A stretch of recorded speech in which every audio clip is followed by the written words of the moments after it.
বন্ধুগণ, কেমন আছো তোমরা সবাই? আশা করছি সবাই অনেক অনেক ভালো আছো। আর আজকে তোমাদের সাথে যেটা শেয়ার করতে চলেছি একটা গুরুত্বপূর্ণ জিনিস, সেটা তোমরা ভালো করে দেখো। এই যে র্যাকটা আমি নিয়েছিলাম ফ্লিপকার্ট থেকে, আমি ফার্স্টে ভেবেছিলাম অনেক ঘেটে ঘেটে দেখলাম যে না ঠিক আছে ভালো হয়তো হবে।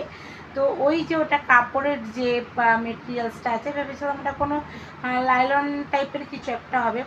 ওমা, নিয়ে যে আমি এত বড় ঠকেছি তোমাদেরকে বন্ধুরা কি বলবো। তো যারা এইরকম জিনিস ফ্লিপকার্ট থেকে নেওয়ার জন্য ভাবছো, প্লিজ নিও না, কারণ এটা সত্যি খুব একটা ভালো জিনিস নয়। সিম্পল হালকা কিছু রাখার জন্য এটা ঠিক আছে, বইয়ের ভারটার এই মেটেরিয়ালসটা কিছুতেই নিতে পারবে না। তো যাই হোক, আমার তো নিজের পরে নিজের রাগ হয়, মাঝে মধ্যে মনে হয় নিজের মুখটা একটু চড়িয়ে নিই। তো কিছু তো করার নেই না, ভুল করে ফেলেছি।